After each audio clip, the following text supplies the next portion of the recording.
Delbert, we sure have seen a change in the people we're catching at this place nowadays. After 30-something years, I would imagine so. It's amazing. I have seen more heroin addicts in the last 2 years than I've treated in the prior 38. Well, you know, we run in cycles in this country. We've been using methamphetamine and other uppers now for basically 6-7 years. And Isaac Newton said it better than anybody, what goes up must come down. So I'm not really surprised to see the current level of heroin usage in the country that we're seeing. Not really surprising to me at all. I guess I can't be surprised either, but I can be a little bit taken aback by the fact that in the past when I had a heroin addict, bluntly, it used to be a minority, it used to be inner city, lower socioeconomic status, usually, not always. Now, I'm seeing a bunch of kids out here in the suburbs who are 16, 17, 18 years old, snorting and shooting dope. Well, that's part of the misconception in this country. They always want to delineate heroin use by people of lower income or lower status in this country. And you and I both know it takes money to get high. That's right. It takes money. The more money you have, the more prevalent it becomes. So as this current surge of heroin use brings those people into treatment, hopefully America will start to realize that money is what makes this go. That if you don't have any income as a family, you're more worried about putting a loaf of bread on the table than you are about putting a cap of heroin in your arm. There's no question about it. Most of the kids I'm seeing now, kids, I keep thinking of them as kids because they start so young. Most of them come from middle class and upper class families. They have a decent education, although if they get started early enough, they may drop out of school. The other thing that I'm seeing is that obviously they don't start with heroin. These are kids who've been drinking and smoking weed and messing around with other drugs. Frequently they start off with some prescription opiates, a little Vicodin, a little Percodan, that kind of stuff. But they find out how expensive that is. Yeah. And they figure, I can buy a button of heroin for $10. Right. And there they go. And back in the day when I was using heroin, you could actually buy a cap of heroin for $1. I mean, so it's extremely lucrative business, and availability is what makes it all go. People that manufacture heroin know that. The way it's refined now, they can take a little bit of heroin and make a great deal of money off of it. Very great deal of money. The ones I see are paying about $10 a cap. It's mainly China white now. We don't see as much of the old Mexican tar. Mud. But it's much more potent than what I used to see too, because 25 years ago, a person came in heroin withdrawal. Most of their withdrawal was between their ears. Yeah. And there weren't any real classic symptoms, physical symptoms. Now they're really going through real withdrawal because the drug is that much more potent. Yeah. Back when I was using it, at the end, at that 20-year period, I had about a $1,500 a day habit, but I was shooting cocaine and a lot at the end. But I used heroin exclusively for about 15 years. But when I ran across those pharmaceuticals and they did the job better than the actual heroin would, is when I started actually using the pharmaceuticals. So I'm not really surprised that many people now are starting with pharmaceuticals and then switching to heroin. There's so many more pharmaceutical opiates out there. For a lot of reasons, the aging of America, you know, grandma's on it, dad's on it, mom's on it. I can rip it off of the family box, but it's much more common in my clients anyway that they're starting with the opiate pills before they get to the heroin. And what is the average age of one of your clients now? Oh boy, I'm going to say about 20. About 20. 21, somewhere in that range. Probably have, what, 3 or 4 year use by the time they get to your year? At least 3 to 4 years. So that means use. they started basically 15, 16? Many of my patients are starting to drink and smoke some weed by the age of 12 or 13. And they're into opiates by the time they're 14 and 15. They're shooting heroin shortly after that. And I'm glad you kind of mentioned that drinking, because America overlooks that as a gateway drug. They would like to think that marijuana is the gateway drug in this country. Drinking is generally everybody's introduction to mind-altering chemicals.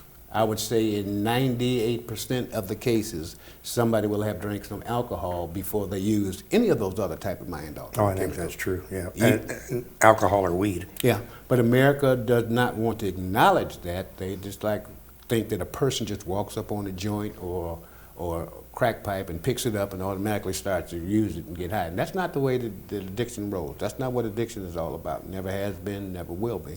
Another interesting part about that is a lot of the heroin addicts I'm seeing, if you get a good family history, you'll find out they've got parents, grandparents, aunts, uncles who had alcohol problems. So the addiction is got the strong tendency to be hereditary. It's just they choose a different drug when they're a little younger now. Yeah. And you and I both know that a person can be born with the predisposition to the illness. I mean, genetically, they're predisposed to the There's illness. no question about that. I still think, and this is just my personal belief, I think the science is starting to back me up. The highest risk factor for becoming an addict is how you choose your parents. Yeah. And since we really have no choice in that matter, I think America would serve itself well if we started to take account of some of our habits as we grow up.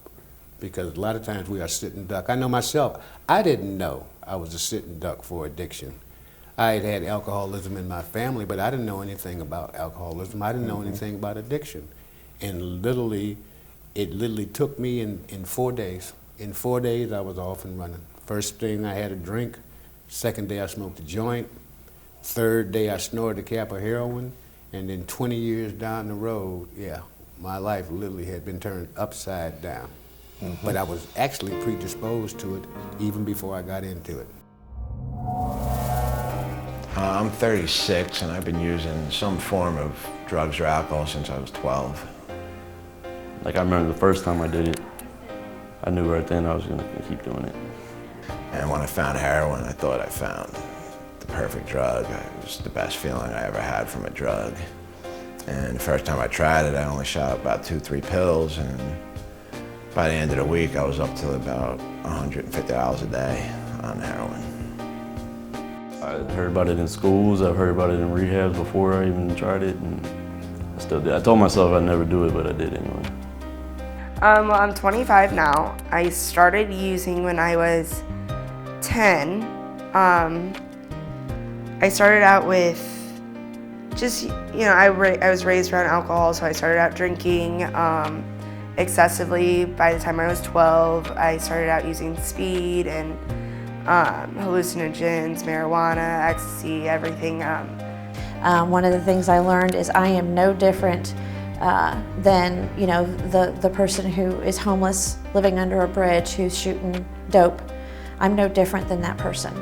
I just had access to my drugs. That's why it was easier for me to do what I did. But I would go to those depths in a heartbeat. I know I would have. Ended up doing heroin through a friend that I had met in recovery. It's easy to come by, it's right down the street, right there. I was selling it for the longest, that's why I really got on it. I live right here, I live right there in the county, So it's not like you have to go to the bad neighborhood to go get it. It was a companion, it was like a love affair. I tried it once and I thought I was doing something that was kind of like cliche and bad. My life before I started using was just partying, drinking every day, doing ecstasy every day. And then once I started heroin every day, all that stopped. And it was just heroin from then on. And I've been on heroin off and on for the past 6 years. I've died several times. I've gotten heroin and alcohol together. I've gotten into legal trouble. I did that, and the warmth that came over me, and there's the feeling of complete release, and calm, and equanimity. And that's the thing that I describe about my opiate addiction more than anything, is when I used, I had a feeling of equanimity. Everything was at peace. I could do my job. I could, with no problems, I could go home. There's no problems. But of course, the insanity is that I continue to need more.